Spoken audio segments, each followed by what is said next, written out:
ఎవరు బయట ఉండొద్దు.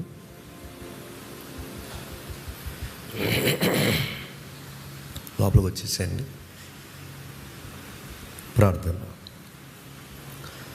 పరలోకమందున్న మా తండ్రి, తమ్ముడు ద్వారా తండ్రి కొన్ని విలువైన సంగతులు అందించారు. సాతాను వాని యొక్క తండ్రి ఎత్తుగడలు మీరు ఎరుగని వారు కారు అని మీ వాక్యము తండ్రి మమ్మల్ని ప్రశ్నించింది. ఇప్పటికే వాడి గురించి మేము తెలుసుకుని ఉండాలి తండ్రి. కానీ ఈ రోజుకి తండ్రి వాడి గురించి మాకు ఏ కొసానా తెలియట్లేదంటే, బహుశా వాక్యపు వెలుగులో ఈ ప్రజలను, ఈ కుటుంబాలని చూడడం మాకు రావట్లేదేమో. మా కళ్ళు తెరవండి. వాడి ఎత్తుగడన తండ్రి అంచనా వేసి మా ఆత్మీయ జీవితాన్ని కాపాడుకోవడానికి రక్షణ అనే తండ్రి యొక్క వాక్యాన్ని తండ్రి నడునెత్తి మొదలుకొని అరికాల వరకు మేము ధరించుకొని వాటితో ఫైట్ చేయడానికి తండ్రి మాకు సహాయం అనుగ్రహించండి. మరికొన్ని విలువైన సంగతులు తండ్రి మా ద్వారా మాట్లాడండి. ప్రపంచానికి తండ్రి వాడు విసిరిన ఆయుధం ప్రపంచానికి ఈ రోజుకి తండ్రి మింగుడు పడిన విషయం, పాపానికి బలము, సాతానికి ధైర్యం ఇచ్చే తండ్రి ఒక భయంకరమైన విషయాన్ని గురించి మేము ఆలోచించుండగా మాతో మా అందరితో మీరు ఉంటారని కోరుతూ తను నడిపిస్తున్న నన్నును బట్టి మీ బిడ్డలను బట్టి తండ్రి ముంగిట ప్రాధాయపడుతూ బతిమాడుకుంటూ మీకు లొంగిపోతూ క్రీస్తున్నావు నీ ప్రార్థన సమర్పిస్తున్నాం తండ్రి. ఆమె.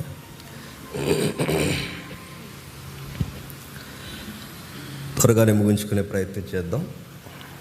దయచేసి ఇంకెవరో అటు ఇటు తిరగండి. చిన్న ప్రకటన వాక్యంలోకి వెళ్ళే ముందు ఈ చర్చ్ కొరకు చిన్న ప్రార్థన చేయండి. ఎందుకంటే మన వర్షిప్ ఎలా అయినా సరే ఆపేయాలనే ప్రయత్నాలు చేస్తున్నారు. దాని వరకు ప్రార్థించండి. లైవ్ వెళ్తుంది కనుక అన్ని ఎలిబరేట్గా నేను చెప్పట్లేదు. మనకి త్వరగా అన్నీ సమకూడి మనం అనుకున్న ప్రదేశానికి మనం వెళ్ళిపోవడానికి మనం ప్రయత్నం చేస్తాం. కాకపోతే కొంతమంది అర్థం చేసుకోలేక బోర్డులు బీకేస్తాం, జెండాలు బీకేస్తాం, ఫ్యాన్లు బీకేస్తాం అంటున్నారంట. అది జరగకూడదని ప్రార్థన చేయండి. సరే, ఒక విలువైన సంగతులను గురించి మనం ఆలోచిద్దాం. సాతానగాడి యొక్క ఎత్తుగడను గురించి తమ్ముడు ద్వారా విన్నాం. వాడికి బలమైన ఒక ఆయుధం ఉంది ఈ సమాజంలో. వాడు ఆయుధం చేసుకున్న రెండు విషయాలు ప్రధానమైనది. ఒకటి పాపం, రెండు మరణం. ఈ మరణాన్ని గురించి మనం ఆలోచించబోతున్నాం. మరణం అనే ఒక విషయం అలవాటైపోయిన విషయం. అది మన ఇంటి వరకు మన వరకు వస్తే కానీ మనం ఆలోచించిన విషయం. కానీ ఎందుకో ఆ పదం అన్నా, అది ముఖ్యంగా రాత్రులు వినాలన్నా మనకు భయం. ఒక తల్లి మాట్లాడుతున్న కొడుకుతో, ఆ తల్లికి ఆ కుమారుడు చెబుతున్నాడు ఎలా అని, అమ్మా వెళ్తున్నానమ్మా అన్నాడు. ఏయ్ వెళ్తున్నానేంట్రా, వెళ్ళొస్తున్నాను అన్నాడు. మాటల్లో కూడా ఆ అర్థం వచ్చేలా ఈ సమాజం ఇష్టపడదు. వెళ్తున్నాడంటే ఇంక అటు నుంచి అట్టే ఎక్కడికో పోతాడని భయం వాళ్ళ అమ్మకి. అంటే మరణాన్ని ఇష్టపడరు. కోవిడ్ టైంలో ఇమేజెస్ దొరికాయి. కోవిడ్ టైంలో మీరు చూసే ఉంటారు, ఒక భయంకరమైన దృశ్యం ఆ రోజు మనకు కనబడింది. బహుశా అది మన జిల్లాల్లోనే అనుకుంటాను. ఆ దృశ్యాన్ని చూసినప్పుడు ప్రపంచం ఒక్కసారి ఎంత భయంకరంగా ఉందేంటి మరణం అనిపించింది. అమ్మ నాన్న చచ్చిపోయారు కోవిడ్ వల్ల. పిల్లలు ఎంత పిల్లలు ఉన్నారు, చిన్న చిన్న పిల్లలు. వాళ్ళ అమ్మ నాన్నకి ఈ కరోనా వచ్చి చనిపోతే ఆ రోజు కరోనా బాడీని ఎలా ప్యాకప్ చేశారు మీకు తెలుసుగా. ఈ నల్లటి కవర్లో వాళ్ళని సీజ్ చేసిన తర్వాత వాళ్ళని తీసుకుని వెళ్ళిపోతుంటే ఇంక చుట్టం కానీ పట్టం కానీ బంధువు కానీ ఎవరు లేడు. ఎందుకంటే ఆ టైంలో ఇంకెవడో బంధువులు లేవు, స్నేహితులు లేక ఎవరు లేడు. బతుకుంటే బలుసాక అంతే. ఇంకా వ్యాధి ఎందు బాధ ఎందు వదలనన్న వాళ్ళు కూడా కనబడకుండా పోయారు ఆ రోజు. అలాంటి టైంలో తల్లిదండ్రులు ఇరువురు చనిపోయారు. ఇరువురు చనిపోయిన తర్వాత అంబులెన్స్ వచ్చింది. ఆ 2 మృతదేహాలను ఎక్కించుకుంది. ఈ మృతదేహాలను ఎక్కించుకున్న తర్వాత ఆ బిడ్డలకి ఏమవుతుందో తెలియదు. ఆ ఏజ్ అలాంటిది, ఏం చేయాలి తెలియక ఆ చిన్న మొఖాలకి చిన్న చిన్న మాస్కులు పెట్టుకొని వాళ్ళ అమ్మ నాన్నే అంబులెన్స్లో తీసుకెళ్ళిపోతుంటే అలా బిక్కమొహం వేసుకొని అలా చూస్తున్నారు. వాళ్ళు అనుకుంటున్నారు మా అమ్మ నాన్న ఎక్కడికో తీసుకెళ్తున్నారు, మళ్ళీ వస్తారు అని. ఆ దృశ్యం చూసిన వెంటనే సమాజానికి అనిపించింది తెలుసు, అయ్యో కనీసం ఇద్దరిలో ఒకరైనా బతుకుంటే బాగుందండి. ప్రతి సెక్టార్లో మీరు చూడండి, భర్త చనిపోయినప్పుడు భార్య పరిస్థితి, భార్య చనిపోయినప్పుడు భర్త పరిస్థితి, ఇద్దరు చనిపోతే పిల్లల పరిస్థితి, వృద్ధాప్యంలో ఉన్న వారికి ఇప్పుడు మెతుకులు పెడుతున్న వారు ఉన్నారనుకున్నప్పుడు ఆ ఇంట్లో మెతుకులు పెట్టేవారే చనిపోయినప్పుడు ఆ పరిస్థితి. ఇప్పటికీ ఇమేజెస్ సోషల్ మీడియాలో ఉన్నాయి, మీరు చూడండి కావాలంటే. ఆ టైంలో మనకు అనిపించింది చెప్పిన, ఈ మరణం మనసుని విడదీయకుండా ఉంటే బాగున్ను అని. చిన్నప్పుడు మా అక్క చచ్చిపోయింది. ఆమె 7th 8th క్లాస్ చదువుతుంది, నేను చిన్నపిల్లవాడిని. ఆమె చనిపోయిన తర్వాత నా చిన్న మెదడులో నాకు అనిపించింది తెలుసా, అందరూ ఏడుస్తున్నారు, మనకు అంత పరిపక్వత లేదు, మనం ఏడుస్తున్నాం. ఏడుస్తున్నప్పుడు నా ఫీలింగ్ నేను చెప్తున్నాను, నా మనసులో మాట ఈ రోజుగా తిరుగుతుంది, ఒకసారి మా అక్క బతికితే బాగుంది అనిపించింది. మన ఇంట్లో మన ప్రియులు ఎవరు చనిపోయినా మన ఫీలింగ్ అని చెప్పండి, ఒక్కసారి బతికితే బాగుండు అనిపిస్తుంది. వాళ్ళ అమ్మ నాన్న చనిపోయారనే విషయం ఆ బిడ్డలకు అర్థమైతే ఆ బిడ్డల మనసు ఏంటో తెలుసా, మా అమ్మ నాన్న బతికితే బాగుండు అనిపిస్తుంది. నేను అడుగుతున్నాను, బతికితే బాగుండు, బతికితే బాగుండు, బతికితే బాగుండు అన్న ప్రశ్న, ఆశ రివర్స్ అడుగుతున్నాను, ఎందుకు బతకూడదు? బతికితే బాగుండేటి, బతికితే బాగుంటుందిగా, బతకాలిగా. చూస్తుండగా అమ్మా నాన్న వయసు అయిపోతుంటుంది, వాళ్ళు చూస్తుంటే అర్థం అవుద్ది ఇంక కొన్ని సంవత్సరాలు ఇవాళ మనకు దూరం అయిపోతారని. మన మైండ్లో తిరిగే వాళ్ళకి చెప్పం కానీ ఇంకా కొంతకాలం మా అమ్మ నాన్న మాతో ఉంటే బాగుందని. మనకు చూస్తుండగా మన ఇంట్లో ఎవరికైనా అనారోగ్య సమస్య వస్తే అర్థమైపోతుంది, ఆ మెడికల్ రిపోర్ట్లు చూసినప్పుడు, హాస్పిటల్కి వెళ్ళినప్పుడు ఎక్కువ రోజులు ఉండరని. ఇప్పుడు మన మైండ్లో మన మదిలో మనకు తిరిగేది, కొన్ని రోజులు మాతో ఉంటే బాగుంది, వ్యాధి తగ్గిపోతే బాగుంది అనిపిస్తుంది. నాకు అనిపిస్తుంది, మరి మీకు అనిపిస్తుందా లేదా? ఎందుకు ఈ మరణం రావాలి? ఎందుకు ఇది ఏడిపించాలి? ఎందుకు మనుషుల్ని ఇది దూరం చేయాలి? అయ్యో అది వాయిదా వేసుకోదా? వాయిదా ఏంటి? అది పోదా? అది 11 మిగులుతుంది. ఈరోజు పోట్లాడుకునే మనం ఒకరోజు అవతలోడు చచ్చిపోతాడు. ఆ రోజు మన మైండ్లో తిరిగేదండి చెప్పినాడు, నాతో ఇలా గొడవాడేవాడండి, ఈరోజు అది లేడండి. ఆ రోజు కోపాలు ఉండవు, ఆ రోజు మాటలు ఉండవు, ఆ రోజు ఏమి ఉండవు, ఒక్క జ్ఞాపకాలు తప్ప.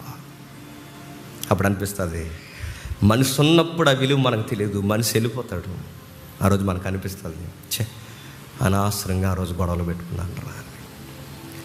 మరణం అనేది మనిషికి పాఠం నేర్పిస్తుంది, మరణం అనేది మనిషి నిశ్శబ్దంలో నిలబెడుతుంది. మరణం అనేది ఓయ్ నేను మింగేస్తానని చెప్తాను. ఈ యొక్క మరణం అనే ఈ బలాన్ని ఉపయోగించుకునే వాడిలో మొదటంచులో ఉన్నవాడు సాతానగాడు. మరణం వాడు ఆయుధం, మరణానికున్న బలం పాపం. ఇది ఒకదానికొకటి అవినాభావ సంబంధం. బతికితే బాగుందన్న ఆశ ఇది బయటికి ఒక్కసారి పెళ్ళిబెక్కి అది నెరవేరాలి అంటే దీన్ని తొంగలో దొక్కి ఆశ నెరవేర్చేది ఒకే ఒక్కడు, నజరైడైన యేసు. డీల్ చేశాడు ఇలాంటి కేసులు అయినా, హిస్టరీలో ఇలాంటి కేసులు ఆయన డీల్ చేసినట్టు చాలా పర్సనల్ కేసులుగా తీసుకున్నాడు ఆయన. ఆ ఫ్యామిలీలో ఇన్వాల్వ్ అయిపోయాడు ఆయన, ఆ బాధను ఈయన మీదేసుకున్నాడు ఆయన, డీల్ చేశాడు ఆ విషయాన్ని. చూద్దాం, వచ్చుకి కొన్ని ప్రియులు చనిపోయిన కొన్ని కుటుంబాలను పలకరిద్దాం, త్వరగా ముగించేసుకుందాం. మత్తయి సువార్త 9వ అధ్యాయం, మత్తయి సువార్త 9వ అధ్యాయం మనసు పెట్టి వినండి. ముగింపు అయ్యేసరికి మన గుండెల్లోకి జవాబు ధైర్యం మనకు మిగులుతుంది. మత్తయి సువార్త 9వ అధ్యాయం 18వ వచనం. యేసుక్రీస్తు వారు తన శిష్యులకు, తన క్లోజ్ సర్కిల్ ఎవరైతే ఉన్నారో అంబాసిడర్స్, అపోస్టల్స్, వాళ్ళతో ఈ మాటలు చెప్పుచుండగా, వినుచున్న తన శిష్య గణాంగానికి ఈ మాటలు చెప్పుచుండగా, ఒక అధికారి వచ్చాడు, ఒక ఆఫీసర్ వచ్చాడు, ఆ సొసైటీలో పేరెనికి కలిగిన అధికారి వచ్చాడు. వచ్చే ముందు చాలా విషయాలు ఫేస్ చేసి వచ్చాడు. హిస్టరీ ఇంటికి వెళ్ళిన తిరగండి. దేనికి అధికారి? ఎక్కడ అధికారి? సునగోగు అధికారి. సునగోగుకి మరో అర్థం సమాజ మందిరపు అధికారి. సమాజ మందిరం అంటే క్రైస్తవులమైన మనం అందరం కూడుకునేది క్రైస్తవ మందిరం. ఇజ్రాయెల్ జూయిస్ కూడుకునేది సమాజ మందిరం. ఈ సమాజ మందిరానికి పెద్దలు ఉంటారు, తాగరాలు, ఇప్పుడున్న పెద్దల్లాగా. ఆ సమాజ మందిరానికి పేరు ప్రఖ్యాతులు కలిగి ఉంటారు. ఇప్పుడున్న నోరెట్టుకు నరిచేసే రిటైర్మెంట్ పెద్దలు ఉండరు. అక్కడ పెద్దలకి ఫేమ్, నేమ్, గుడ్ క్యారెక్టర్ ఉన్న వాళ్ళని పెద్దలుగా పెడతారు. అలాంటి పెద్ద, ఆయన ఎంత పెద్ద తెలుసా? కూర్చోమంటే 1000 మంది కూర్చుంటారు, లేకమంటే 1000 మంది లెగిస్తారు. ఆయన చెప్పిందే శాసనంగా వింటారు. మత పెద్దలు ఈ రోజుకి ఇజ్రాయెల్ దేశంలో వారు చెప్పింది చేస్తారు. నిన్న బెన్యమిన్ నెతన్యాహు ఆయన ఒక స్టేట్మెంట్ ఇచ్చాడు, చూసాడా? రాఫా మీద ఫైట్ జరుగుతుందిగా. రాఫా సౌండ్ గుర్తు వస్తుందా మీకు?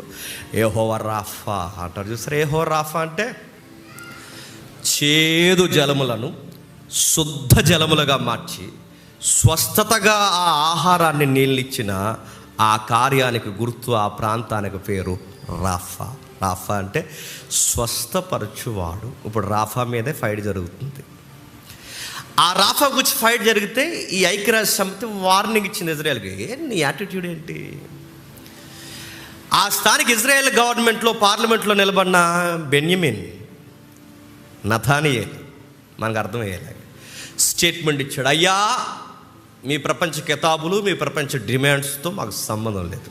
ఒకవేళ సంబంధం ఉన్నా అవి మా రిలీజన్ వ్యూకి అడ్డు రానంత వరకే. మీరు చెప్పినట్టు మేమేను. చెప్పండి. మా విశ్వాసం మాకు చెప్పినట్టు వింటాం. ఈరోజు రాఫా మీద బాంబు వేసేసరికి సమంత, కొంతమంది ఉన్నారు యాక్టర్లు, నాకు పేర్లు గుర్తురావట్లేదు, కానీ వీళ్ళందరూ సంఘీభావ వ్యక్తీకరణ చేస్తున్నారు. సమంత అని అడుగుతున్నాను. ఒకవేళ సోషల్ మీడియా కట్ చేసి సమంత దగ్గరికి వెళ్తే, అమ్మ సమంత నేను అడుగుతున్నాను, నేను మణిపూర్ మీద బాంబులు వేసినప్పుడు ఈ సమంత ఎక్కడుందో? షూటింగ్లో బిజీగా ఉందా? మణిపూర్లో పిల్లల్ని చంపేసినప్పుడు ఈ యాక్టర్లు అందరూ ఏమయ్యారండి? మణిపూర్లో ఘోరంగా స్త్రీలను ఊరేగించినప్పుడు యాక్టర్లు అందరూ ఏమయ్యారండి? మనల్ని, భారతీయులందరూ నా సహోదరులు, భారతదేశం నా మాతృభూమి, భారతీయులందరూ నా సహోదరులను జెండా ముందు సెల్యూట్ కొట్టిన మనం మణిపూర్లో ఉన్నారు మన సహోదరులు కదా? మణిపూర్లో ఉన్న స్వజనులే ఒకరు ఫైట్ చేసుకున్నప్పుడు ఈ మీడియా, లేదా ముఖ్యంగా ఈ సినిమా మీడియాలో కొందరు ఈ క్యారెక్టర్ చేస్తున్న వాళ్ళని నేను అడుగుతున్నాను. నేను ఎక్కడో ఇజ్రాయెల్ దేశంలో ఉన్న వారు రాఫా వాళ్ళకి వీళ్ళు సంఘీభావం వ్యక్తీకరిస్తున్నారంట. నేను వ్యక్తీకరించడం అందట్లేదు, కానీ ఇదే సంఘీభావం మణిపూర్లో జరిగినప్పుడు ఏమైనా మీ కళ్ళు అని అడుగుతున్నాను నేను. దేశంలో ఏంటి గోరకలి మతం మీద రాజకీయ ఇన్వాల్వ్ అప్పుడు లేదు సంఘీభావం, ఒక్కడ మాట్లాడలేదండి. అంటే స్టైల్ అనమాట. అంటే ఇంటర్నేషనల్ విషయాలు మాట్లాడితే ఓహో ఏలో చాలా నాలెడ్జబుల్ పర్సనాలిటీస్ అనుకోవాలన్నమాట. మీ బొంద, మీకు రాఫా అంటే ఏంటో తెలియదు, నేను చెప్తున్నాను. నేను మీకు రాఫా అంటే ఏంటో తెలియదు, క్యాఫా అంటే ఏంటో తెలియదు, చెప్పండి. మీకు తెలీదు. మీకు తెలిసిందల్లా ఒకటే, ఎక్కడ సపోర్ట్ చేస్తే మనకు బాగుంటుందని. అందుకే ఇండియాలో అందరూ కలిసి తిడుతున్నారు. ఇప్పుడు వీళ్ళని ఏమని తిడుతున్నారు చెప్పినా, ఎక్కడో ఉన్న రాఫాలో ఉన్న విషయాలకు మీరు సంఘీభావం తెలియజేస్తున్నారే. మన ఇండియాలో ఈ నమ్మకతవక జరుగుతున్నాయి, మీ కళ్ళు ఏమైపోయినాయి అని మన ప్రజలే యాక్టర్లను తిడుతున్నారు. ఇప్పుడు పోస్టులు ఎలా పెట్టినా అలా డిలీట్ చేసేస్తున్నారు.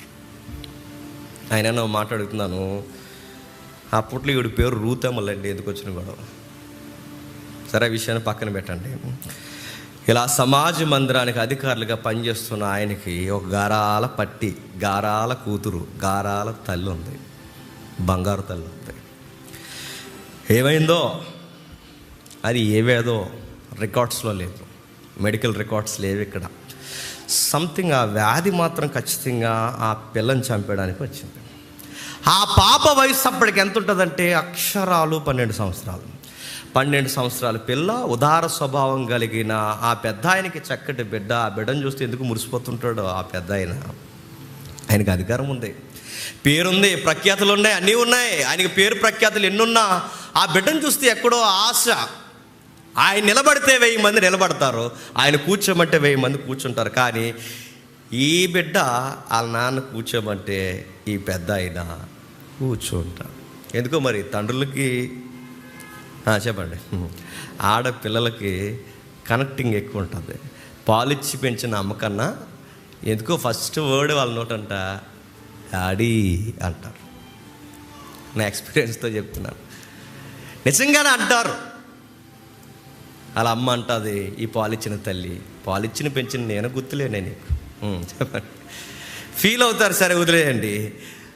ఆ తండ్రికి ఎందుకో కూతుర్లు బాగా కనెక్ట్ అవుతారు. కనెక్ట్ అయిపోయాడు. ఎంత కనెక్ట్ అయిపోయాడంటే అక్కడ తిరిగాడు, ఎక్కడ తిరిగాడు, అయ్యో నా కూతురు చనిపోయేలా ఉంది. మతం ఏదైతే నమ్ముకున్నాడో ఆ మతం దగ్గరికి పోయాడు. మతం చేతులు ఎత్తేసింది. యోధా మతం ఆ కూతుర్ని బతికించలేదు. డాక్టర్లు తెలుసు ఆయన పేరు ఉంది కనుక, ఆ డాక్టర్లు కూడా మా చేయి దాటిపోయింది, మేమేమి చేయలేం. అక్కడ పరిగెట్టాడు, ఇక్కడ పరిగెట్టాడు, అన్ని దిక్కులను పరిగెట్టాడు.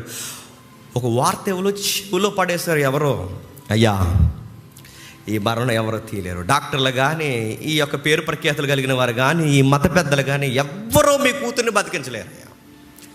ఈ మరణ సంబంధమైన వ్యాధి పోవాలి అంటే మన దేశంలో సంచరిస్తున్న ఒక వ్యక్తి ఉన్నాడు. మన దేశంలోనే పుట్టాడు, మన సిటిజన్. ఎవరు? నజరేయుడైన యేసు. ఆయన దగ్గరికి మీరు వెళ్తే ఖచ్చితంగా మీ అమ్మాయి బతుకుతుంది. మరణానికి వెళ్ళక ముందే బతికేస్తుంది. వెళ్ళండి అనగానే ఉట్టిన పరిగెట్టాడు. అక్కడికి వచ్చాడు, ఆదర బెదర మాట్లాడుతుండగా దాసులు వెనక పరిగెట్టుకుని, అయ్యా అయ్యా అయ్యా అయ్యా అయ్యా మీకు విషయం చెప్పాలి. ఏమైంది? ఇంకా బాధకుడి దగ్గరికి మీరు వెళ్ళరో కానీ ఒక విషయం మీకు చెప్తాం, మీ అమ్మాయి ఇప్పుడే చచ్చిపోయింది. పెద్ద ఆయన మైండ్ అంతా ఒక్కసారి చెదిరిపోయింది. తన గౌరవం, తన పేరు, తన మతము, తన విశ్వాసం, తన సమాజం అందరూ, ఈ డబ్బు ఇవేమి గుర్తు రాలేదు. లవ్, తన బిడ్డ మీద ఉన్న ప్రేమ, తన బిడ్డ మీద ఉన్న ప్రేమ ఒక్కటే కనబడుతుంది. ఆ ప్రేమ అడుగుతుంది లోపల నుంచి, నా బిడ్డ బతకాలి, ఆశ నా కూతురు బతకాలి, దేవా నా కూతురు బతకాలి. ఇంకేం వెనక ముందు ఆలోచించలేదు. పెద్ద ఆయన అన్న విషయాన్ని మర్చిపోయాడు. ఒక్కసారి ఆ యేసుక్రీస్తు ముందు సాష్టాంగ పడిపోయి మొక్కేసి, అయ్యా నీ కాలు పట్టుకుంటున్నాను, నా కూతురుని బతికించు. ఒక్కసారి నువ్వు మా ఇంటికి వస్తే నా కూతురు బతికేస్తుంది. ఇంక నాకు ఆప్షన్ లేదు, నా దారులన్నీ మూసుకుపోయాయి, నాకే అవకాశం లేదు. Please sir, please my lord, మా ఇంటికి రండి. ఆఫీసర్ని చూశాడు. యేసుక్రీస్తు వారు మురిసిపోయారు. బాధల్లో ఉన్న ఆయన చూసి ఆయన విశ్వాసాన్ని మెచ్చుకున్నాడు. వెరీ గుడ్ సార్, ఆఫీసర్ వస్తున్నా అన్నాడండి. తన ఫాలోవర్స్ని పెట్టుకున్నాడు, నడిచి ఇంటికి వెళ్ళిపోయాడు. ఇంటికి వచ్చాడు. 23వ వచనంలో, అంతలో యేసు అధికారి ఇంటికి వచ్చి పిల్లను గోవులు వాయించే వారిని గొల్లు చేచుండు జనసమూహమును చూసి, స్థలమీయుడి, ఈ చిన్నది నిద్రించుచున్నదే కానీ చనిపోలేదని వారితో చెప్పగా వారాయనను అపహసించారు. ఆయన రావడంతో ఒక మాట అడిగాడు, ఆఫీసర్ ఎల్లయ్య ఉన్నాడు, పొల్లయ్య ఉన్నాడు, ఎదిరింటున్నాడు, పక్కింటోడు ఉన్నాడు, ఆడున్నాడు, ఈడున్నాడు, ప్రతి ఒక్కడిని ఇంట్లో ఉన్నాడు, అందరికీ నీ ఇంట్లో స్థలం ఉంది, నాకేది స్థలం అని అడిగాడు. నన్ను ఇంపార్టెంట్గా పిలిచినప్పుడు నాకు స్థలం లేదు. నీకు వాదార్పు యాత్రలు ఎక్కువైపోయినాయి. అక్కర్లేని చుట్టం, అక్కర్లేని బంధువు, ముక్కు మోకం తెలియనోడు వచ్చేసాడు నీ ఇంటికాడ కూర్చుని తెగ ఏడిచేస్తున్నారు. ఎందుకో మరి అప్పటి వరకు మనకు తెలియని వాళ్ళు కూడా మన ఇంట్లో ఎవరైనా చనిపోతే మన ఇంటికి వచ్చి తెగ ఏడిచేస్తుంటారు. అప్పుడే పొగడి తింటారు, ఇక్కడికి వచ్చి ఏడిచేస్తుంటారు.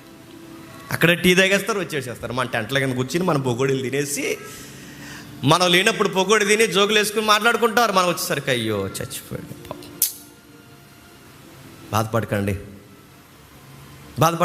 ఏమవుదండి, బాధపడకండి. ఎవరితో నిజమైన ఏడుపులు అంటారు అయ్యి. మన ఇంటికి వచ్చి టెంట్ నిండా నిలబడిపోయి ఏడుస్తున్న నిజమైన ఏడుపు దొంగ ఏడుపులు అండి. నేను చెప్తున్నాను, దొంగ ఏడుపులే.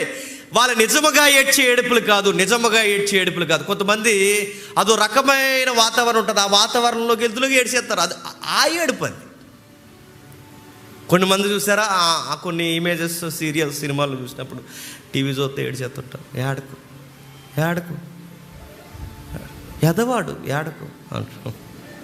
ఒక ఆవిడ మీరు చూసే ఉంటారు వీడియోల్లో, పెద్ద ఆవిడ తినే చెప్ చెప్ నోర్మి అంటుంది. తప్పి అంత నీవు పని దీన్ని పంపేయండి ముందు అంటుంది. ఎవరికి చెప్తుంది అనుకున్నారు? బయట ఉండి టీవీలో ఉన్న ఆవిడకి చెప్పింది చెప్ నోర్మి అంటుంది.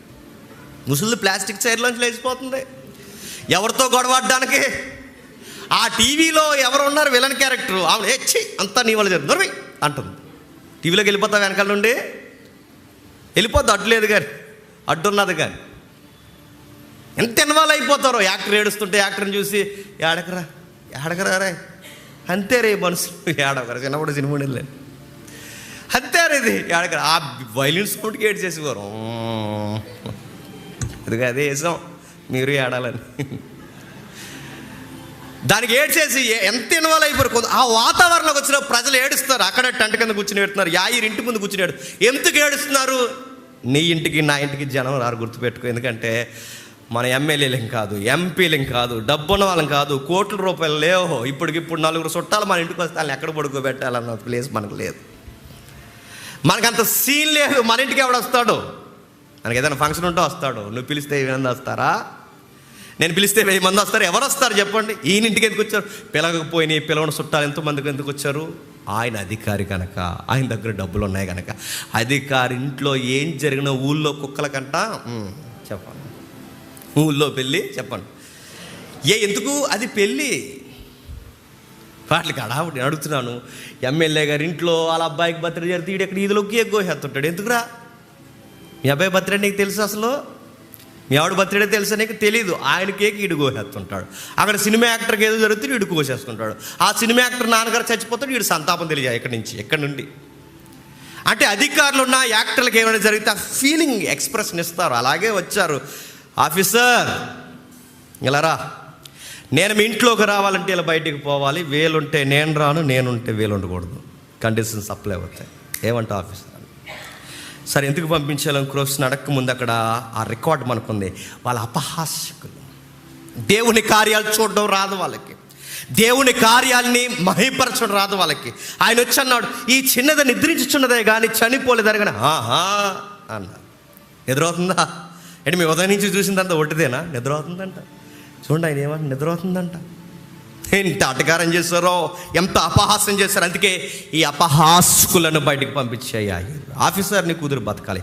నీ ఇంటికి వచ్చిన మరణం, నీ ఇంటికి వచ్చిన వ్యాధి, నీ ఇంటికి వచ్చిన కష్టం, నీ ఇంటికి వచ్చిన దుఃఖం, నీ ఇంటికి వచ్చిన బాధ, నీ కూతురు బంగారు తల్లిని మింగేసిన ఆ దరిద్రం బయటకు పోవాలి అంటే నేను లోపలికి రావాలి. నేను లోపలికి రావాలంటే ఈ దరిద్రులందరూ బయటకు పోవాలి. నిర్ణయించుకో. ఆఫీసర్కి మొహమాటలు లేకుండా యేసుక్రీస్తు వారు చెప్పాడు. ఆఫీసర్ వెంటనే తప్పకుండా ఆజ్ఞ పాటించాడు. ఒరే మీకు నమస్కారం, బయటికి పోండి అన్నట్టు. వాళ్ళందరికి బయటికి పోయారు. యేసుక్రీస్తు వారు లోపలికి వచ్చారు. లోపలికి వచ్చే జరుగుతుంది. స్థలం ఈడే చిన్నది నిద్రించున్నది కానీ చనిపోలేదని వారితో చెప్పగా వారు ఆయన్ను అపహసించిరి. జనసమూహను పంపివేసి ఎందుకంటే నీకు వాదార్పు ఇవ్వాల్సినది ఈ మనుషులు కదా. ఎందుకంటే ఇది దొంగ వాదార్పు. నీకు వాదార్పు ఇవ్వాల్సింది ఆ సంగీతకారులను పిలిచావుగా, వాళ్ళు ఇవ్వకూడదు. నీకు సంగీతం వాదార్పు కాదు, మనుషులు వాదార్పు కాదు, చుట్టం కాదు, పట్టం కాదు, నీ స్వజనులు కాదు, నీ యూదులు ఎవరో కాదు. నీకు వాదార్పు అయినా, జీవమైన, ధైర్యమైన ఈ మరణంలో నీకు ఆశ ఉంది. నీ కూతురు బతకాలని ఆశ నెరవేరాలన్నా చెప్పు, నేనే చేయగలను. రా బయటికి రా. వీళ్ళందరినీ బయటికి పంపించేశాడు. వెంటనే ఆయన లోపలికి వెళ్ళి ఆమె చేయి పట్టుకుని ఆ చిన్నది లేచి, చేయి పట్టుకున్నట్టే లేచిపోయిందంట. కొన్ని వర్డ్స్ మరొక సందర్భాల్లో ఉంటాయి. చిన్నదానా లెమ్ము. ఆ చిన్నది లెగిసింది. వెంటనే చనిపోయిన ఆమె లెగిసింది. నెక్స్ట్ వర్డ్, ఈ సమాచారం దేశమంతటా వ్యాపించను. ఈ పదం మీకు ఎప్పుడు బండ గుర్తుపెట్టుకోండి. ఆ సమకాలీన ప్రపంచం ఇలాంటి వింతలు చూసి పిచ్చిదైపోయింది. ఆ ప్రపంచం పిచ్చి ప్రపంచం అయిపోయింది. చనిపోయిన వాళ్ళు లేవడం ఏంటి? ఆయన వస్తే కుళ్ళిన శవాలు లేస్తాయి. ఆయన వస్తే చనిపోయిన బిడ్డలు లేచిపోతారు. ఆయన వస్తే ఇదిగో ఆయన జీవాధిపతి లేపేస్తాడు. ఆ ఇంటికి వచ్చిన దుఃఖాన్ని, ఆ ఇంటికి వచ్చిన మరణాన్ని, ఆ ఇంటికి వచ్చిన ఆ బంగారు తల్లికి వచ్చిన ఆ ఒంటరితనపు మరణాన్ని తీసేశాడు. ఆ తండ్రి ముఖంలో నవ్వులు నింపేశాడు. ఆ కూతురి దేహంలో జీవాన్ని నింపాడు. మళ్ళీ ఆ కూతురి బుడిబుడి నడకలతో ఆ ఇంటిని ఆనందంగా మార్చేశాడు. ఇది రికార్డ్ చేయబడిన కేసు, గుర్తుపెట్టుకోండి. నెక్స్ట్ ఇంకేమన్నా ఇలాంటి కేసులు? మరొకటి చూడండి, ముగించుకుందాం. లూకాసు సువార్త 7వ అధ్యాయం, లూకాసు సువార్త 7వ అధ్యాయం, లూకాసు సువార్త 7వ అధ్యాయం 11వ వచనం నుండి. వెంటనే ఆయన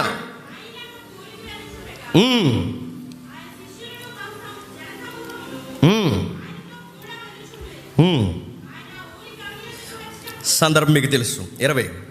అప్పుడు నీ తల్లియు నీ సహోదరులను నిన్ను చూడగోరి, క్షమించండి, 7వ అధ్యాయం ఎంత 12వ వచనం. ఆయన ఊరి గవని ఎదుకు వచ్చినప్పుడు చనిపోయిన ఒకడు ఎలుపులకు మోసుకొని పోబడుచుండెను. సీన్ ఊహించుకోండి, సేమ్ కోవిడ్ లాగే, సేమ్ శవయాత్ర, సేమ్ మన ఇంట్లో ఎవరైనా చనిపోతారు. వచ్చారు, ప్రజలు మోసుకుని వెళ్ళిపోతున్నారు. వెళ్ళిపోతుంటే అందరూ అక్కడి వరకే సంతాపం తెలియజేస్తున్నారు. ఆ పాడు వెనకాల వెళ్తున్నారట. ఆ పాడు వెనకాల ఎవరు వెళ్ళినా యూదుల్లో బాగా వినండి, స్త్రీలు వెళ్ళకూడదు ఆ టైంకి. మన ఇండియాలో కూడా ఈ కల్చర్ అక్కడక్కడ ఉంది. స్త్రీలు శ్మశాన వాటికకి వెళ్ళారు. కానీ ఆ పాడు వెనకాల ఒకరు వెళ్ళిపోతున్నారు. అతని తల్లికి అతడు ఒక్కడే కుమారుడు, ఆమె విధవరాలు. ఆ ఊరి జనము అనేకులు ఆమెతో కూడా ఉండరి. ప్రభు ఆమెను చూసి ఆమె ఎందుకు కనికరబడి, ఆగండి ఏం జరుగుతుందో ఒకసారి మీరు అందులో ఒక పదాలు కొన్ని చెప్పిద్దాం. ఏం జరుగుతుంది?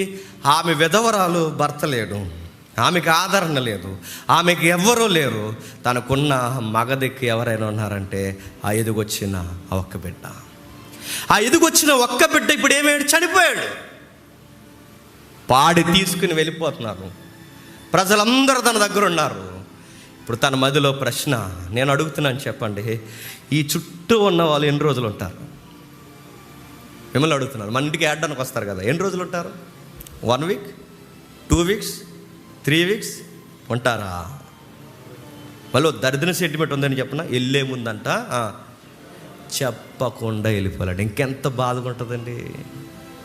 వెళ్ళే ముందు చెప్పకుండా, ఎందుకంటే మరణం ఉన్న వాళ్ళ ఇంటికి వెళ్తే చెప్పెళ్ళకూడదట, చెప్పకుండా వెళ్ళిపోవాలట. అని అడుగుతున్నాను. అయ్యో ఇప్పటి వరకు ఉన్నారేమో, మనం ఆ గదిలో తిరుగుతాం, ఈ గదిలో తిరుగుతాం, అలా తిరుగుతాం, సడన్గా వాడు చెప్తారు వెళ్ళిపోయారండి అని. ఇంకెంత బాధగా ఉంటుందండి.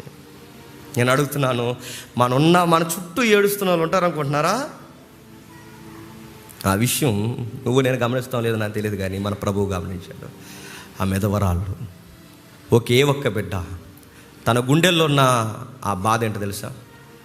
వెళ్ళిపోతున్నది పాడే కాదు, వెళ్ళిపోతున్నది ఆ ఎదవరాల గుండెల్లో బాధ, వెళ్ళిపోతున్నది నా భవిష్యత్తునే పాడిగా కట్టి తీసుకుపోతున్నారు. వెళ్ళిపోతున్నది నా భవిష్యత్తు మాత్రమే కాదు, నా కలర్ రూపమైన నా బిడ్డను తీసుకుపోతున్నారు, నా ఆశను తీసుకుపోతున్నారు, నా యొక్క నిరీక్షణ తీసుకుపోతున్నారు, నా ధైర్యాన్ని తీసుకుపోతున్నారు, నా బిడ్డని పాడికి కట్టి తీసుకుపోతున్నారు. చూశాడు యేసుప్రభు వారు, జాలి పడిపోయాడు. ఈ దొంగేడుపులు ఇచ్చేవారు ఎవ్వరు ఉండరని తెలుసు. అందుకే నీతో ఏడ్చేదైనా, నవ్వేదైనా, గొడవెట్టుకునేదైనా, నిలబడేదైనా నీ పేగు తెంచుకుని పుట్టిన నీ బిడ్డ అని ఆయనకి తెలుసు. కనుకే ఆయన వచ్చాడు, అమ్మా నువ్వు ఏడుకో, నాకు తెలుసు ఆ ఏడుపులు ఎలా ఉంటాయో, ఆ దూరాలు ఎలా ఉంటాయో, ఆ ఒంటరితనం ఎలా ఉంటుందో, మానవ ఆకారంలోకి వచ్చి నాకు తెలుసు, అందుకే నేను వస్తున్నాను అని వెళ్ళాడు. ఆమె బాధపడుతుంటే చూశాడు. ఆ పాడిని ముట్టాడు. పాడి ముట్టిన వెంటనే చిన్నవాడు ఆ లెమ్మని చెప్పగా ఆ చిన్నవాడు లేచాడు. ఇందాక చిన్నదాన్ని లేపేశాడు, ఇప్పుడు ఈ చిన్నోడిని లేపేశాడు. లేపిన తర్వాత ఆ చనిపోయిన వాడు లేచి కూర్చుండి మాట్లాడసాగిన అతని తల్లి అతనికి అప్పగించను. అతని తల్లితో అతను మాట్లాడసాగిన, ఆ చుట్టూ ఉన్న వాళ్ళతో మాట్లాడుతున్నాడు. తన తల్లికి ఎంత ధైర్యం వచ్చేస్తుంటుంది చూడండి. సోజన్ ఎపిసోడ్స్ ఉన్నాయి, మీరు చూడండి.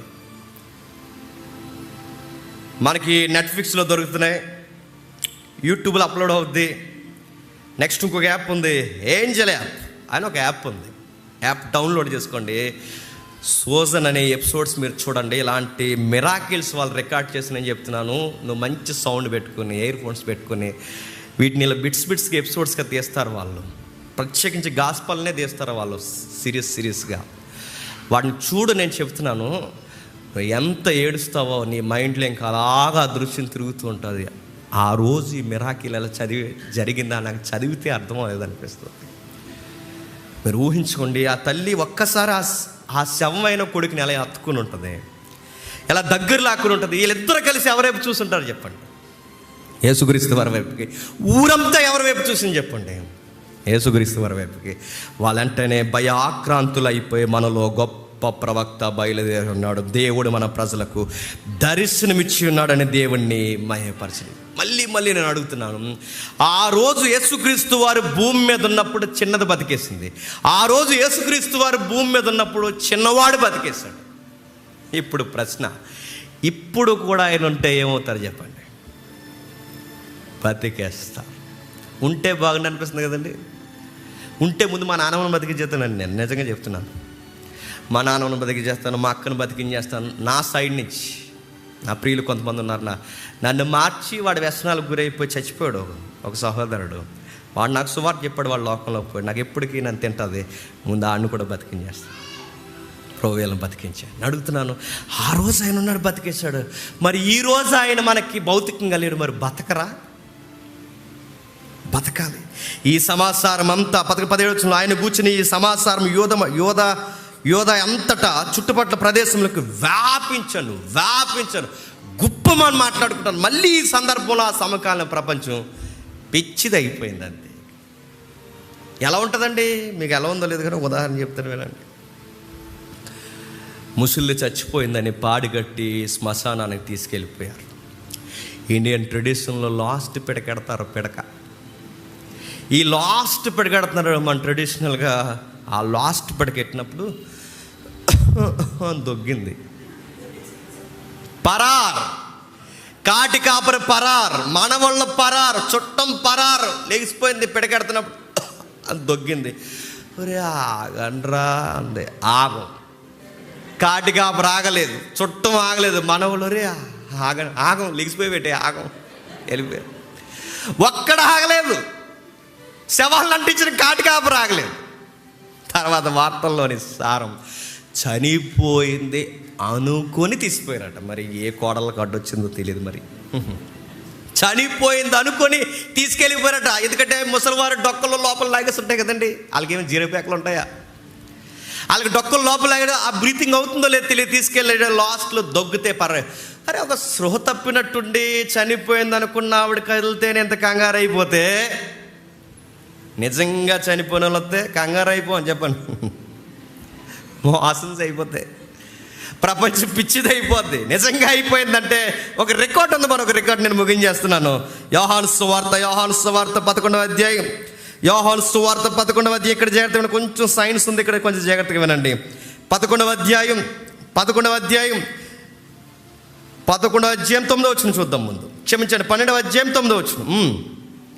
కాబట్టి యూదుల్లో సామాన్యులు ఆయన అక్కడ ఉన్నాడని తెలుసుకుని యేసును చూసుటకు మాత్రమే కాక మృతుల్లో నుండి ఆయన లేపిన లాజరును కూడా వింత వింత వింత వింత. ప్రజలు యేసుక్రీస్తు వారిని చూడడం ఒక వింత అయితే, ఇప్పుడు ఆ రోజు సమకాల ప్రపంచానికి వింత ఎవరండి? బ్రతికిన లాజరు ఎంత వింతో తెలుసా? నేను చాలాసార్లు చెప్పాను, 4 రోజుల క్రితం చనిపోయినోడు ఇప్పుడు భోజనం బల్లో కూర్చున్నాడంట, సాంబార్ వేయమంటున్నాడంట. ఎంత వింతండి! 4 రోజుల క్రితం చనిపోయిన వాళ్ళు భోజనాలకు, వాళ్ళ దినం భోజనాలకు ఆలోచించారు అనుకోండి, ఎలా ఉంటుంది? సాంబార్ ఉండదు, కూర ఉండదు, టెంట్ ఉండదు, వడ్డించినోడు ఉండడు, ఉన్నోడు ఉండడు. వెళ్ళిపోకండి సాంబార్ వేయండి అన్నాడు అనుకోండి, ఆడే వచ్చి ఇటు అలా వెళ్ళిపోతారు. అన్నాడు అనుకోండి, రే దాస్తారంటగా అవి కూడా తిండంటే. నేను అడుగుతున్నానండి, చనిపోయినోడు వస్తే ఎలా ఉంటుందండి? కొన్ని సిరీస్ ఈ మధ్య వింతగా తీస్తున్నారండి. కొన్ని నిమిషాలు చనిపోయిన తర్వాత మళ్ళీ స్పృహలోకి వచ్చి మళ్ళీ చనిపోతారు. ఈ బ్రెయిన్ డెడ్స్ ఉంటాయిగా, మళ్ళీ స్పృహలోకి వచ్చి మళ్ళీ చనిపోతారు. ఈ టైం గ్యాప్లో ఈ మెడికల్ టెంపర్ ఎంత కంగారు అయిపోతుందో. ఆ రికార్డ్స్ మళ్ళీ రికార్డ్ చేస్తున్నారు, దాని మీద వెబ్ సిరీస్ కూడా తీస్తారు. ఆ టైంలో ఏం జరుగుతుందంటే, వాళ్ళ యొక్క మెమోరీస్లోంచి ఎక్కడికో వెళ్ళిపోతారట. సైంటిఫిక్ ఎక్స్ప్లెనేషన్ కూడా ఇవ్వడానికి ట్రై చేస్తున్నారు. ఏమవుతుందంటే, ఎవరికో కొంతమందికి కొన్ని రికార్డ్స్ బయట తీశారు. కొంతమందికి మహా వెలుగు కనబడినట్టుందట, కొంతమందికి ఏదో పెద్ద బ్లాక్ హోల్లా కనబడినట్టుందట, కొంతమందికి బాగా చీకటిగా ఉంది, కొంతమందికి మహా వెలుగు ఉంది. ఈలోపు ఆ వెలుగు ఏంటో అని తెలుసుకునే లోపు మళ్ళీ చచ్చిపోయారు.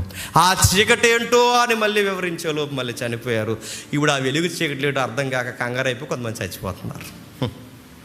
కానీ బైబిల్ చెప్తుంది ఆ వెలుగు దేవుడు, ఆ చీకటి చెప్పు పాతాళము, కటిక చీకటి గల పాతాళం. తెలుస్తుందా అంటే నాకు ఆ వివరణ ఇస్తున్నందుకు ఒకవేళ తప్పు అయితే నన్ను క్షమించండి. బహుశా ఈ చనిపోయే టైంలో మరి వాళ్ళకి ఏమన్నా కనబడతాయి ఏంటో తెలియదు, కానీ వాళ్ళ ఎక్స్ప్రెషన్ చూసారు ఎలా ఉంటాయో. ఏమైనా కనబడుతుందేమో మరి వెలుగు కనబడుతుందో, మరి ఏం కనబడుతుందో, డైమెన్షన్ మారిపోతుందిగా, కోణం మారిపోతుందిగా. ఆ టైంలో వాళ్ళకి ఏం కనబడుతుందో తెలియదు, కానీ ఆ ఎక్స్ప్రెషన్ ఇక్కడ ఇస్తుంటారు చూడండి. ఆ బ్రీతింగ్ పట్టేస్తుంటుంది, హార్ట్ స్టక్ అయిపోతుంటుంది, పోతున్నట్టు అనిపిస్తుంది. మరి అది ఏదన్నా ప్రపంచం కనబడుతుందేమో వాళ్ళకి. వచ్చాడు లాజరు. 4 రోజులు ఎక్కడికి వెళ్ళి ఉంటాడు లాజరు చెప్పండి? కాకినాడ బీచ్కి వెళ్ళి ఉంటాడా? ఉప్పాళ్ళు ఏ దొరుకుతుంది అంటే పేపర్లో వాళ్ళు వెళ్ళకండి, రేపు తుఫాన్ అంట. ఉప్పాళ్ళు ఏ దొరుకుతుంది ఇప్పుడే పేపర్లో చూస్తాను. ఏం దొరుకుతున్నాయి? ఈ బంగారం చిన్న చిన్న బిందులు ఉంటాయి చూస్తే, చిన్న చిన్న బిందులు, అదే లంకి బిందులు. ఈ చిన్న చిన్న అందులో బిందులు ఉంటాయి. అన్నీ ఉప్పాడు బీచ్లో తెగ తిరిగేస్తున్నారండి, పీతల కన్నా ఎక్కువ తిరిగేస్తున్నారు. ఇప్పుడే చూశాను వార్త. నేను ఎక్కడికి వెళ్ళాడు? ఏమైనా బిందులు ఎత్తుక్కోవడానికి వెళ్ళాడు అంటాడు 4 రోజులు. ఎక్కడికి వెళ్ళాడు? వేరొక డైమెన్షన్లోకి వెళ్ళాడు. డైమెన్షన్ అంటే ఈ భౌతిక ప్రపంచం నుంచి, ఈ 3 డైమెన్షన్ నుంచి, ఈ ఎత్తు పొడవు ఎడలపైన ఈ ప్రపంచంలోంచి, అంటే ఈ నేత్రాలు చూసి డైమెన్షన్లోంచి నేత్రాలకి, లేజర్కి, ఈ యొక్క సైన్స్కి అందని మరొక డైమెన్షన్లోకి వెళ్ళొచ్చు. వచ్చినవాడు భోజనానికి వచ్చాడు, రావడమే కూర్చున్నాడు. ప్రపంచం ఆ రోజు కూర్చున్నప్పుడు వీళ్ళకి కూడా భోజనాలు పెట్టారనుకోండి, భోజనాలు తినరు, ఎవరైపు చూస్తారు చెప్పండి? లాజరు ఎలా తింటున్నాడో లాజరేపు చూస్తుంటారు. లాజరు సిగ్గే ఎత్తుంటుంది. మన భోంచేద్దరం మనం ఇంకెవరైనా చూస్తున్నాం, తినగలమండి? ఇంకా స్టైల్ వచ్చేస్తుంటుంది మనకి, తినగలం, చేయి తిరగదు. లేకపోతే కొంచెం ఎప్పుడన్నా లైవ్లో చెప్తున్నానండి, ఎవరికైనా భోజనాలు పెడితే ఆ భోజనం కొంచెం పక్కకు పోండి. చుట్టాలు ఇంటికి ఎవరైనా చుట్టాలు చెప్తున్నాడు, మీకు కొంచెం పక్కకు పోండి. వాళ్ళు ఎదురుగుండి ఈ మూలుగు పీల్చంటే, మూలుగు మీ ఎదురుగా ఏం పీలుతాం? పీల్చగలమా? అసలే స్టైలు. కొంచెం వాళ్ళు వదిలేదు ప్రశాంతంగా. మళ్ళీ ఒక 10 నిమిషాల తర్వాత ఏమంటారా వేసేసి మళ్ళీ వెళ్ళిపోవాలి. మనకు బాగా క్లోజ్ సర్కిల్ అనుకోండి, గొడవ లేదు, కలిపి ఇద్దరం చెరుకు పూలు వేసుకుని పీల్చేద్దాం. లాజర్ గారికి ఇప్పుడు కొత్త వాళ్ళందరూ వచ్చి చూసేస్తున్నారు, ఎంతగా ఉంటుందో. మొత్తం మీద వచ్చారు. రికార్డ్స్ ఏం రికార్డ్ చేయబడ్డాయంటే, ఇక్కడ సైన్స్ కొంచెం చెప్పి నేను ముగించేస్తాను. చిన్నదాన్ని బతికించేశాడు, చిన్నోడిని బతికించేశాడు, ఈ చిన్నవాడు లాజర్ని బతికించేశాడు. బతికించేటప్పుడు యోహాన్ ఇచ్చిన ఎక్స్ప్రెషన్ వేరండి, రికార్డ్స్ వేరండి. నాకు ఎన్నిసార్లు చెప్పినా నాకు మజా అనిపిస్తుంది. ఈ రెఫరెన్స్ ఒకసారి చూద్దామా? ఒకసారి 11వ అధ్యాయం 43వ వచనం చూడండి. 11వ అధ్యాయం 43వ వచనం. ఆయన అలాగ చెప్పి లాజరు బయటికి రమ్మని బిగ్గరగా చెప్పగా, చనిపోయిన వాడు కాళ్ళు చేతులు ప్రేత వస్త్రముతో కట్టబడిన వాడై అతని ముఖమునకు రుమాలు కట్టి ఉండెను. అంతటి యేసు, మీరు అతని కట్లు ఇప్పిపోయాడని వారితో చెప్పున. అక్కడ క్లియర్ కట్గా కొన్ని పదాలు ఉన్నాయి చూడండి. అక్కడ కావాలనే యోహాను గారు అన్యులకు కూడా, ఈ తరం సైన్స్ కూడా సవాల్ చేసే రికార్డ్స్ రాశాడు. ఏమని రాస్తున్నాడు చూడండి. లాజరు బయటికి రా. ఆయన బయటికి రమ్మంటే వచ్చేస్తాడంటే ఆయన జీవానికి అధిపతి. మేరీ, నీకు సబ్జెక్ట్ తెలియాలి. మేరీ, మీరుంటే మా తమ్ముడు చనిపోకబోదునని మీరు ఎక్స్ప్రెస్ చేస్తున్నారు. మీ సిస్టర్స్ ఎదురు నేను చెప్తున్నాను, మీకు విషయం గుర్తుపెట్టుకోండి. పునరుద్ధానము జీవము నేనే. అంటే ఈ లైఫ్కి కర్తను నేనే, రాబోతున్న లైఫ్కి కూడా కర్తను నేనే. పునరుద్ధానము జీవం అంటే నేను ఆ జీవితాన్ని ఇచ్చేవాడినే కాదు, ఈ జీవితాన్ని ఇచ్చేవాడినే కాదు. చెప్పండి, ఆ జీవితాన్ని, కనబడని జీవితాన్ని, కనిపిస్తున్న జీవితాన్ని, రెండిటికి కర్తను నజరుడైన యేసును నేనే అన్నాడు. ఒక మాట అంటున్నాడు అక్కడ, బయటికి రమ్మనగానే లాజరు బయటకు వచ్చేసాడంటే బాగుండు గ్రంథకర్త. బైబిల్ ఊరికే ఏ పదాలు రాయలేదండి. లాజరు బయటికి రమ్మనగానే లాజరు బయటకు వచ్చినని రాస్తే బాగుండు, కానీ ఈ రచయిత అలా రాయట్లేదు. ఎలా వచ్చాడట? చనిపోయిన వాడు కాళ్ళు చేతులు ప్రేత వస్త్రములతో కట్టబడిన వాడే ఎలుపులకు వచ్చాను. కాళ్ళు చేతులు కట్టబడిన వాడే ప్రేత వస్త్రం. ప్రేత వస్త్రం అంటే మనం చనిపోయిన తర్వాత మనకు సున్నిలాగా వేస్తారు, అది కాదు. మనకు వైట్ సున్నిలాగా వేస్తారు ఎదరా. ఇలా ఒక ఎంతో కొంకుడు పుచ్చింత వేసేసి 4 బిందులు వేసేసి, ఇంకా లాస్ట్ స్థానం కదా, ఇంకా ఆడ ఎలాగ అడగడని ఇంకా రుద్దరు, ఇంకా ఆడికి ఎలాగ స్నానం చేస్తారు, ఇంకా ఎలాగ కులిపోద్దులే అనేసి అలా దబడి వేసేసి ఒక పౌడర్ టిన్ ఉంటుంది కదండి, ప్రాన్స్ ఏదో తక్కువ రేటును తెచ్చి అడ్డంగా కోసేసి అలా జల్లేసి, ఆ పూలు జల్లేసి, ఇంకా ఆడ కొత్త బట్టలు ఇవ్వడు, ఆ బట్ట వేస్తారు సున్ని, ఆ వైట్ సున్ని అలా వేసి అలా సర్దేసి, మళ్ళీ ఆ సున్నిగా లేచిపోతే మనం భయం వేస్తుందని దాని మీద ఒక దండేసి అలా పెట్టేస్తారు. ఇది కాదు ప్రేత వస్త్రం అంటే. మనకు వేస్తున్నారే ఈ సాలువలు, అవి కాదు. ప్రేత వస్త్రం అంటే రింగులు మాదిరి చుడతారు. మనకు చనిపోయినప్పుడు కట్టేస్తారు చూసారా, ఇలా రింగు. ఆ కట్టుకు మధ్య సిమెంట్ వేస్తారు, మెడికల్లో వాడే సిమెంట్, వైట్ సిమెంట్. ఈ వైట్ సిమెంట్కి ఎలా అయితే వేస్తారో ఈ పొరకి మధ్య యూదులు ఇక్కడ నుండి నడినెత్తి కింద భాగం నుంచి ఇలా కింది వరకు మొత్తం ఇలా రౌండ్ చూస్తారు. ఈ పొరకి ఈ లేయర్కి మధ్యలో సుగంధ ద్రవ్యం పెడతారు. ఈ సుగంధ ద్రవ్యం దేంతో తయారు చేస్తారంటే, ఎక్కువ దీన్ని కలబంద కలుపుతారు, దానికి కొన్ని పాలు కలుపుతారు. ఇవి కొన్ని మెటీరియల్స్ కలిపిన తర్వాత బాడీ త్వరగా ఎక్స్పైర్ అయిపోదన్నమాట. అవి కలిపి చుట్టేస్తారు. అవి అందుకే ఇది ఎక్కడి నుంచి వచ్చిందని కలిసారు, ఈజిప్ట్ నుంచి వచ్చింది. అందుకే ఈ రోజుకి ఎప్పుడో 3000 సంవత్సరాల క్రితం మమ్మీ ఈరోజు జరుగుతుంది. మమ్మీ అంటే సందురు మమ్మీ కాదు, చెప్పండి, శవం. అప్పుడు మమ్మీ ఇప్పుడు ఎలా ఉందంటే ఆ మెటీరియల్ అలాంటిది. యోసేపు కూడా యాకోబు చనిపోయినప్పుడు 40 రోజులు ఆ యొక్క ఏడుపుల మధ్య వాళ్ళ డాడీని ఇదే దాంతో చుడుతుంటాడు. ఈ కల్చర్ అంతా ఈజిప్ట్లో ఉండేదన్నమాట. ఆ ఈజిప్ట్ నుంచి జ్యూస్ తెచ్చుకున్నారు కనుక వాళ్ళు కూడా అది ఖచ్చితంగా దాన్ని పాటిస్తారు. ఎందుకంటే బాడీ ఎక్స్పైర్ అయిపోకూడదని కట్టారు, చుట్టారు. ఆ చుట్టినప్పుడు అది ఎండిపోయిన వెంటనే టైట్గా అయిపోతుంది, చాలా టైట్గా అవుతుంది. అలా టైట్గా ఉన్నప్పుడు నల్లేం. స్పేస్ సూట్ ఎలా అయిపోద్దో అలా అయిపోద్ది టైట్గా. అలా టైట్ అయిపోయినప్పుడు నల్లేం. కానీ లాజర్ని బయటికి రానగానే బయటకు వచ్చాడండి. ఎలా వచ్చేసాడు? మీరు ఇంటికి వెళ్ళిన తర్వాత నిద్రపోయే ముందు ఒకసారి గూగుల్లో చూడండి, లాజరస్ సమాధిని కొట్టండి, వస్తుంది. లాజరస్ సమాధి ఎలా ఉంటుందంటే మనకులాగా ఎలాగా ఎదురుగుండి ఒక రాయేసి పుట్టిన తేదీ చనిపోయిన తేదీ అని ఉండదు. లాజరస్ సమాధి ఆ మెట్లు ఉన్నాయా, సేమ్ ఆ మెట్లు రాతి మెట్లు ఉంటాయి, ఇంకా దగ్గరకు ఉంటాయి. ఇలా స్ట్రైట్ దిగలేము, ఇలా పక్కకి దిగాలి. అలా సైడ్ బై సైడ్ దిగి ఇలా దిగి మళ్ళీ ఎల్ సేపు వెళ్ళి మళ్ళీ అటు దిగితే అటు యూ సేపు కరువు ఉంటుంది. ఆ రాతి సమాధి లోపల తవ్వేసి ఆ అండర్లో ఎక్కడో సుమారు ఒక 5-6 అడుగుల లోపల ఆ కింద పెట్టి ఉంటుంది. ఎవరిది? లాజరస్ సమాధి. అక్కడెక్కడో చీకట్లో ఆ రాతి సమాధిలో ఇలా పక్కకి నడిచి రావాల్సిన ఆ మెట్లు ఒక్కడే వచ్చేసాడండి బయటికి. మళ్ళీ నేను అంటున్నాను, ఆ రోజు ఆ సమాధి మీద ముందున్న వాళ్ళు ఏమైపోయి ఉంటారు చెప్పండి? పిచ్చోళ్ళు అయిపోయి ఉంటారండి ఆ రోజు. ఆయన ఇలా బయటకు వచ్చినట్టు పిచ్చెక్కిపోయి ఉంటుంది. ఎలా వచ్చేసిన వెంటనే ఆయన ఎలా వచ్చాడు? ఆ రుమాలు అలాగే తలకే ఉందట, ఆ వస్త్రాలు అలాగే ఉన్నాయంట, వచ్చేసాడు. ప్రభువా అన్నాడు. ఇంకంతే, అందరికీ చెప్పండి, ఏంట్రా ఈ వింత, వాసన వస్తాడన్నా ఏకంగా బయటకు వచ్చేసాడట్రా, వాసన రాలేదు ఏకంగా మనిషి బయటకు వచ్చేసాడు అన్నాడు. ఈ రికార్డు కావాలని రాశాడు. ఆ మాట అలాగే ఉంచండి. ఇప్పుడు 20వ అధ్యాయంకి రండి. యోహాను సువార్త 20వ అధ్యాయం ముగించేద్దాం. యోహాను సువార్త 20వ అధ్యాయం 7వ వచనం చూడండి. ఇప్పుడు యేసుక్రీస్తు వారి సమాధి గురించి రాస్తున్నాడు. 20వ అధ్యాయం 7వ వచనం, నారబట్టలు పడుంటయు ఆయన తల రుమాలు నారబట్టి ఉండక వేరుగా ఒక చోట చుట్టబడి ఉండుటయు చూసెను. అప్పుడు మొదట సమాధి యొద్దకు వచ్చిన శిష్యులు లోపలకు పోయి చూసి నమ్మెను. ఇక్కడ రాయబడిన విషయం చూడండి. లాజర్ లేచినప్పుడు లాజర్ యొక్క ప్రేత వస్త్రం ఎవరితో ఉంది? లాజరుతోనే ఉంది. నెక్స్ట్, లాజర్ లేచినప్పుడు లాజర్ యొక్క తల రుమాలు ఎవరితో ఉంది? లాజరుతోనే ఉంది. కానీ ఇక్కడ రివర్స్ జరుగుతుంది చూడండి. యేసు ప్రభు వారు కూడా తిరిగి లేచారు. ఆయన తిరిగి లేచినప్పుడు ఆయన ప్రేత వస్త్రం ఆయనతో లేదు. వస్త్రం ఒక దిక్కునుంది, ఆయన వేరొక దిక్కున ఉన్నాడు. నెక్స్ట్ తల రుమాలు ఒక చోట ఉంది, ఆయనకు వేరు. అంటే ఇప్పుడు ఆయన తిరిగి లేచిన తర్వాత ఆ వస్త్రాలు ఆయనతో లేవా, ఉండవా? ఉండవు.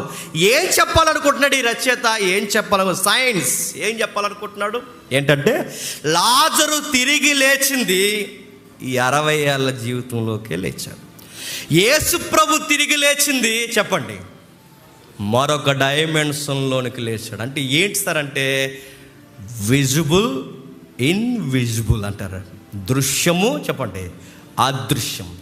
దృశ్య ప్రపంచానికి ప్రేత వస్త్రము తలరువాల అవసరమేమో కానీ చెప్పండి, అదృశ్య ప్రపంచంలోనికి తిరిగి లేచిన వాడికి వస్త్రాలతో పనే లేదు. ఆ దేహం ఎలా ఉంటుంది తెలుసా? మహిమతో నిండిపోయి ఉంటుంది. అంటే అది వేరొక డైమెన్షన్.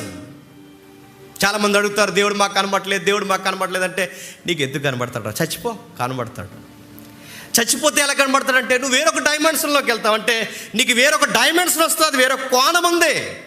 ప్రపంచం ఎప్పటికీ చూడగలిగేది 3 డైమెన్షన్. సైన్స్ చెప్తుంది 10 డైమెన్షన్స్ ఉన్నాయి. 10 3 మనకు అర్థం అవ్వట్లేదు. 10 యేసుక్రీస్తు వాళ్ళు ఇస్తుంది 10 11 12 ఏ డైమెన్షన్ ఇంకా అంతని మరొక ప్రపంచంలోకి తిరిగి లేచాడు. అదృశ్య ప్రపంచాన్ని దృశ్య ప్రపంచాన్ని కలిపి ఆయన తిరిగి లేచాడు కనుక యోహాను స్పష్టంగా రాశాడు. ఏమని తెలుసా? లాజరు మళ్ళీ 60 ఏళ్ళ జీవితంలోకి బతికాడు కనుక ఆయన వస్త్రాలు ఆయనతోనే ఉన్నాయి, ఆయన రుమాలు ఆయనతోనే ఉంది. యేసుక్రీస్తు వారు మరొక అదృశ్య ప్రపంచంలోకి తిరిగి లేచాడు కనుకే ఆయన వస్త్రాలు ఆయనతో లేవు. చాలామంది వంకరోలు అడుగుతున్నారు, మేఘాల మీద వస్తాడట, మేఘాల మీద వస్తాడట, మేఘాల మీద వస్తాడట. ఎంత కామెడీ అండి. యేసుక్రీస్తు వారు మేఘాల మీద ఎలా వస్తాడంటే, మేఘం అనేది అదొక ఏదైనా మెటీరియల్ అండి. మేఘం అనేది అదొక వాయువు మీద 70-80 కేజీల బరువు ఉండే ఒక మనిషి ఎలా నిలబడగలడండి? మేఘాల మీద యేసుక్రీస్తు వారు రావడం ఏంటని ఎటకారం చేసేస్తున్నారు. నేను అడుగుతాను, మేఘాల మీద యేసుక్రీస్తు రావడం అంటే అది అదర్ డైమెన్షన్ రా నాయన, నీకు అర్థమవుతుంది. ఆ డైమెన్షన్ వేరు. నువ్వేమి నమ్ముతావంటే దున్నపోతు మీద దేవుడు వస్తున్నాడంటే నమ్ముతావు నువ్వు. మరి దున్నపోతు మరి ఆ స్పేస్ నుంచి ఎలా వచ్చేదో నాకు అర్థమవుదు. స్పేస్ నుంచి దున్నపోతు వచ్చేది తెలుసా? దున్నపోతు మీద దేవుడు వస్తాడంటే నమ్మేస్తావు, కానీ మేఘాల మీద దేవుడు వస్తాడంటే అంటే నువ్వు చెప్పింది మేము నమ్మాలి. మేము చెప్పింది అది అదర్ డైమెన్షన్ అని చెప్తే నువ్వు నమ్మవు. నీ ఊహలకు అందదులే నువ్వు అనుమానంగా చూసినంతకాలం. నెక్స్ట్ ఈయన లేచాడు. ఈయన ఎలా లేచాడు? మరలా చిన్నది లేచింది, షాడ్ న్యూస్. మళ్ళీ కొన్ని రోజులకి చచ్చిపోయాడు. వాళ్ళ నాన్నగారు కూడా చనిపోయారు.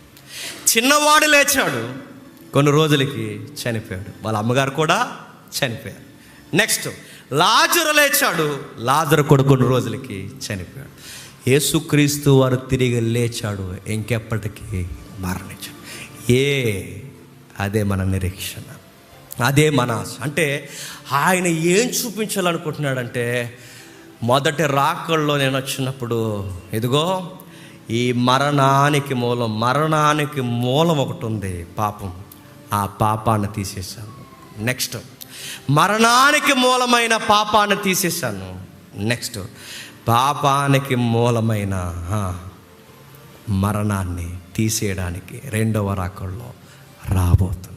అంటే రెండవ రాకల్లో ఏం జరుగుద్ది? మనకు ఆశ ఉండిపోయిందిగా, నాకు మా అక్క బతకాలి, మా నాన్న బతకాలని, మీకు మీ ప్రియులు బతకాలని, ఆ బిడ్డలు ఎదురికి వాళ్ళ అమ్మ నాన్న బతకాలని. ఆ ఆశ ఎప్పుడు నెరవేరుద్ది? ఆయన రెండవ రాకల్లో వచ్చినప్పుడు ఖచ్చితంగా నెరవేరుతుంది. ఆ రోజు భౌతికంగా ఉన్నప్పుడు ఈ చనిపోయిన వాళ్ళందరినీ బతికించాడు. ఒక రోజు ఆయన భౌతికంగా కనబడడానికి ఈ ప్రపంచంలోకి రాబోతున్నాడు. ఆ రోజు ఒక సాంగ్ పాడతామంట. ఒక సాంగ్, ఏ సాంగ్ అది చూడండి ఒకసారి. మొదటి కొరింథీ పత్రిక 15వ అధ్యాయం 54 వచ్చి నుండి. మొదటి కొరింథీ పత్రిక 15వ అధ్యాయం 54 వచ్చి నుండి.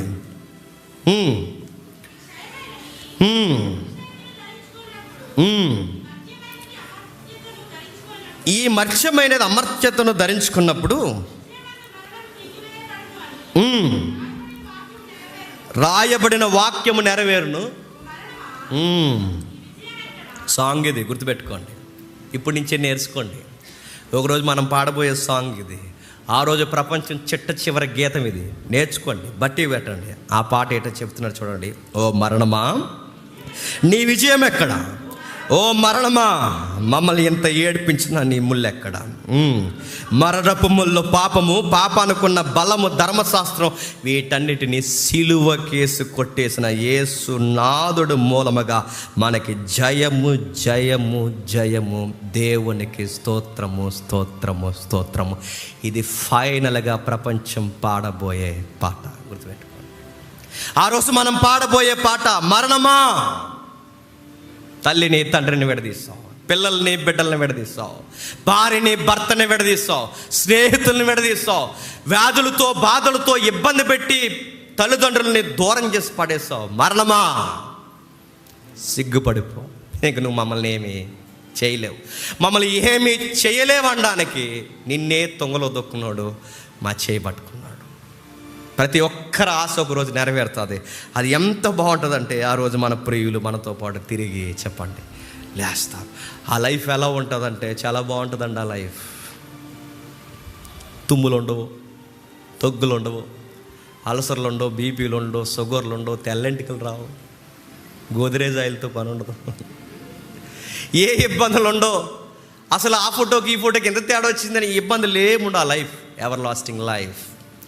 అలా నిత్యం అలా ఉంటాం. ఎలా ఉంటామంటే బైబిల్ ఒక స్టేట్మెంట్ ఇచ్చింది, అచ్చు యేసుక్రీస్తు వారు ఎలా ఉంటారో చెప్పండి. యోహాను పత్రికలో ఉందిగా, అలాగే ఉంటాం, ఆయనను పోలి ఉంటాం. అంటే అందరి ఇమేజ్ ఇప్పుడు కొంచెం నల్లగా తెల్లగా పొట్టుగా పొట్ట ఎవ్వారం బట్ట ఉన్నాయి. ఇప్పుడు అలా ఉండవు, అందరి ఇమేజ్లు ఒకలా ఉంటాయి.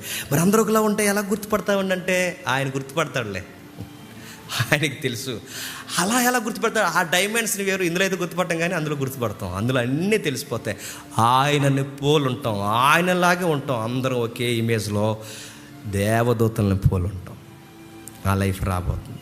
బాధపడుతున్న వారులారా, దుఃఖపడుతున్న వారులారా, బైబిల్ సెలవిస్తుంది, నిరీక్షణ లేని ఇతరుల వల్లే దుఃఖపడకండి. ఎంతవరకు దుఃఖపడాలో అంతవరకు.